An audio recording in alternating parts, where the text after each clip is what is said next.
Before we start on some of the things I want to show you, I want to tell you what I'm doing. I understand that this is a particularly difficult time in Connecticut's history.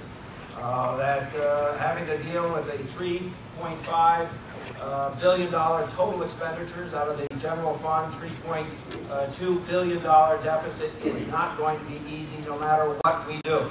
I also felt, long before I actually presented that budget, that we had to do something different in Connecticut, different than we'd ever done before. That a governor actually had to go out and meet with people in the community, hear what's on their minds, and explain the really tremendous challenges that Connecticut needs to confront. So this is the first of 17 of these occasions. I have to admit to you, I'm a little nervous. This is the first one. Don't know how it's going to go, and don't know how I'm going to be treated. But I think it's great that I was able to come to Bridgeport as the first one, a city that clearly has been impacted very, very greatly over the last 22 years. 22 years ago was the last time Connecticut grew any jobs. Put it in perspective. Even before the current downturn in the economy, only 2 states had failed to grow jobs in the nation. Michigan had actually done better than we done. We had actually lost a fewer jobs than we had lost. And that in a state that was losing the automobile industry and large manufacturing in and around Detroit.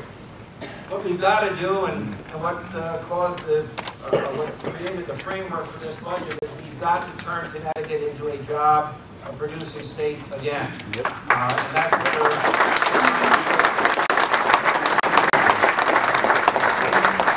what drove all of our considerations in this budget, dealing with the realities of a structural deficit of $3.2 billion. How bad is it? $3.2 billion deficit is anticipated beginning July 1st, 2011. So let me put it this way. On November 15th, when then Governor Jody Rell handed me a budget, a document, that document indicated a $3.2 billion or greater deficit in current services. Current services. So if understand this, what that means is calculating the additional cost of employee compensation or benefits or inflation or other costs associated with continuing that level of service or cost of goods. That budget was at a minimum $3.2 billion out of budget, out of balance.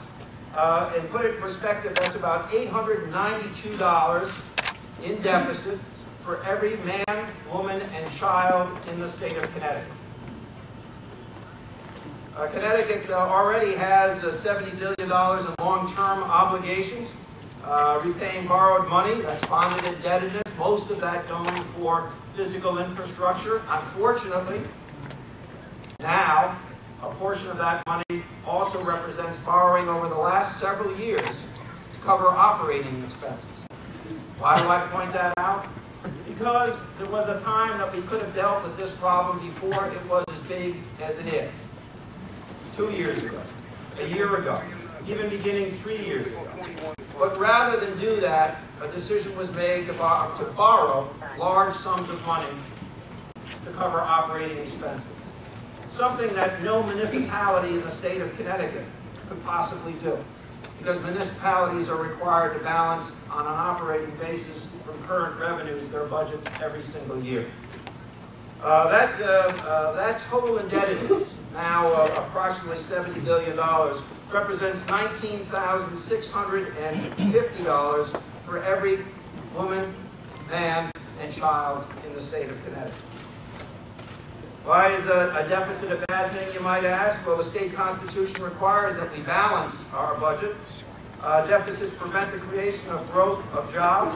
The business community, in other words, wants stability. They want to know that they have a government that's actually coming to grips with the problems that confront it. The longer we wait to deal with a deficit, the more uncertainty is generated, and therefore the more nervous companies get about whether they should stay or grow or move. And will my taxes go up and will services be reduced? Obviously, that's what we're here to discuss You already know that the program that we've laid out represents changes both on the spending side and the revenue side, the tax side, as well as a request to our employees that we enter into negotiations that would produce $1 billion in savings. Borrowing for capital investments, in my opinion, is the only reason that we should be borrowing money. If we're going to compete with the other states in New England or the Mid-Atlantic, we've got to improve transportation. We've got to continue the process of investing in our wastewater treatment plants and continue the process of cleaning up Long Island Sound. We've got to spend money. But what's happened over the last few years is we borrowed money to cover operating expenses, salaries, mortgaging our future. We were not able to borrow money to invest in construction and in infrastructure. One of the reasons Connecticut has a greater than 25% unemployment rate in most of the trades, and as many as 40% of architects currently out of work, is that we starved off infrastructure investment over the last 3 years. Why do we need to fix this problem?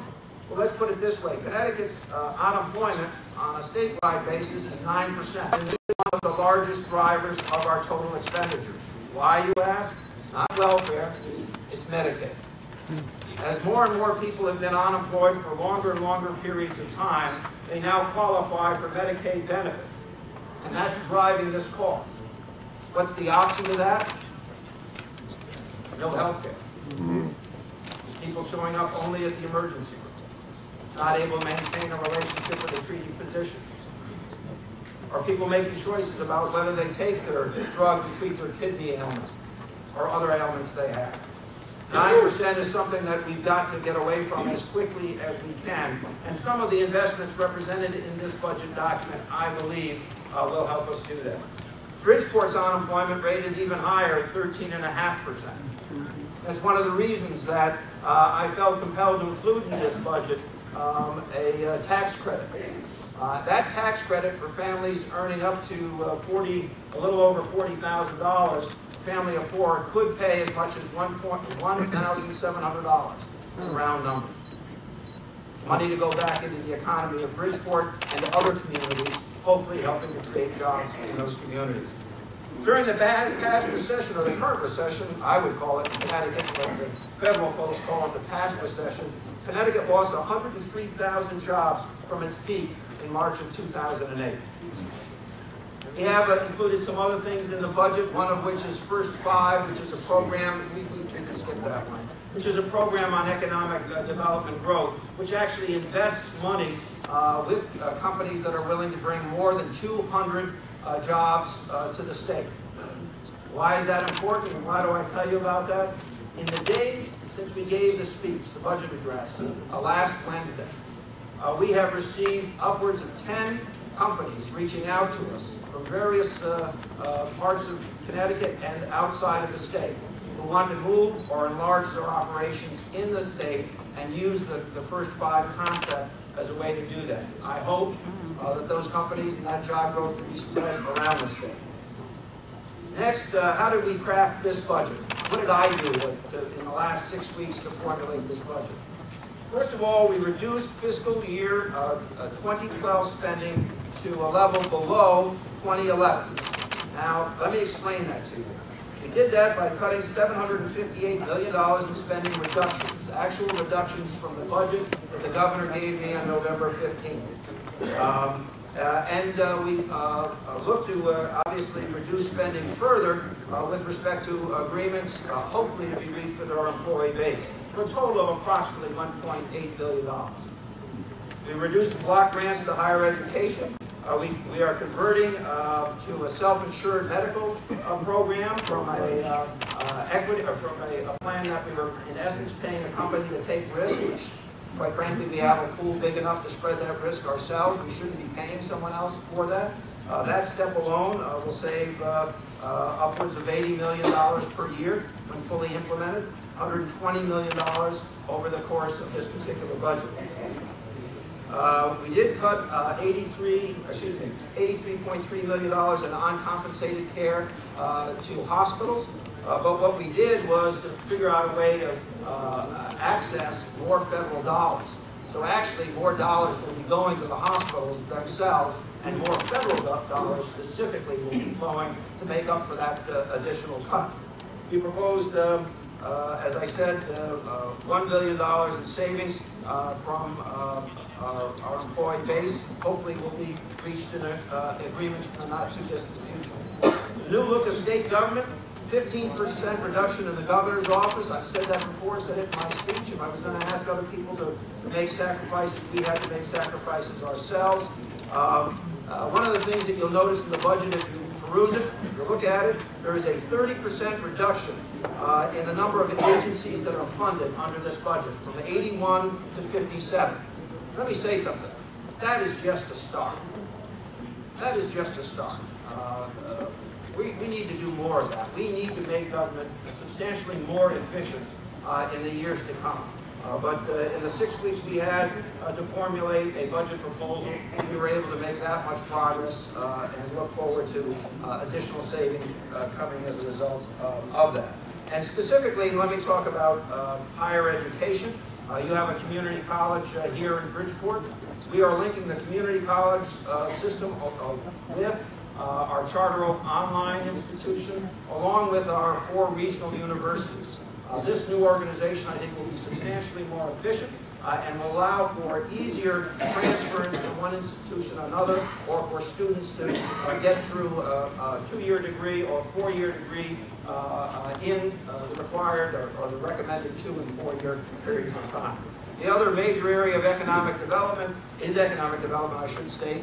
We are going to have one agency as opposed to 6 different agencies dealing with economic development under one house, giving answers on a straight and timely basis so that we can hopefully attract more employers to the state.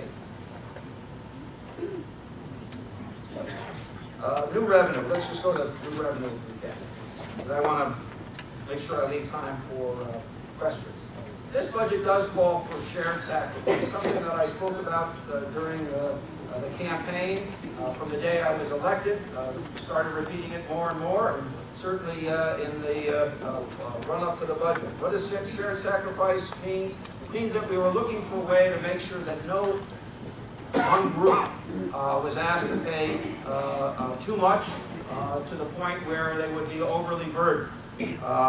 What are we talking about? We're talking about a cross-section of revenue enhancements. Some in the income tax area, some in the sales tax area, some by taxing things that previously were not taxed. In the speech I gave last Wednesday, I talked about Pilates, an exercise program which we did tax, but yoga, an exercise program we didn't tax. To me, that didn't make a whole lot of sense. I talked about if you use a parking facility, you turn your car over to somebody to park it for you. Everywhere in the state, you would pay a tax on that except at our airports. Doesn't make a whole lot of sense. So we closed some of those loopholes. We created a more progressive income tax. People have been talking about and complaining about whether Connecticut's income tax was sufficiently progressive. We went from 3 brackets to 8 brackets, adding 5 additional brackets. And put it in perspective, in Connecticut, our low rate goes from 3% to our high under this proposal of 6.7. Massachusetts currently has a 5.3 rate, but it's not an apples-to-apples comparison because they charge 12% on capital gains, something that we do not do. New York currently has a range of 4% to 8.97%, but New York will lower its maximum rate on January 1st, 2012 for single filers beginning at $20,000 and joint filers at $40,000, and it will be lowered to 6.85, a level of competition which we're not used to engaging in the state of Connecticut. Rhode Island has 3.75 to 5.99. On the sales tax side, let me give you that data. I am proposing as a state rate 6.25 rate, with an added option to local communities to collect an additional 1/10 of 1 cent. In Bridgeport, if you were to exercise that, I think it would lead to about $1.25 million of additional revenue, further broadening your tax base in Bridgeport. Massachusetts currently has a 6.25% rate. We're not sure what they'll end up with next year. New York has a 4% state rate. But let me give you what the rates are. Effective rate in Westchester County, because they have county government there, which we don't have, is 7.375. And in New York City, if you were to buy something, it would be 8.875. So we remain substantially below those, and Rhode Island has a 7%. So at 6.25, we are tied with the lowest state rate in the surrounding states that we compete with. Personal income tax, the budget proposes to make, as I said, a more progressive tax, raising rates in 8 different steps, and a maximum rate of 6.7%. What does this all mean to you in Bridgeport? And I'll assume for the most part that most of the people here are from Bridgeport, so I'll use this example. The average family income tax return in Bridgeport represents $42,651 in revenue. Now, some of you are higher, some of you are lower, but that's the average for Bridgeport, which means a very substantial portion of Bridgeport's population actually will qualify for some portion of the earned income tax credit, something that the mayor previously referenced. If you didn't qualify for that, or if it's not offset by that for any reason, you would owe an additional $476 in income tax, which equals $9.15 per week and $1.30 per day, something that I'm not happy about. A wage earner, or a tax filer, I should say, with an income of $42,000 and change would be expected to pay about $37 additional in sales tax over the next year. Again, the EITC would offset that for a substantially large portion of the tax filers in Bridgeport. What does Bridgeport get under this budget? Well, put it this way, it didn't hold Bridgeport harmless of the ECS, Education Cost Sharing Grant, shortfall that was built into the budget of $270 million. Bridgeport's share of that is in excess of $23 million, representing 230 teacher positions, including benefits. And there are other revenue shortfalls that might have otherwise experienced and passed those on to Bridgeport. And excuse me, I think I said 1.25. The additional revenue upside is about $1.67 million. What do we do now? As a state, we need to focus on job creation. We need to encourage business growth in this state. We need to preserve, I believe, maybe I'm wrong about this, but I believe we need to preserve the safety net. I don't think the people of Connecticut want to be the people of Arizona, where we would deny someone a life-saving operation because of the cost of it, including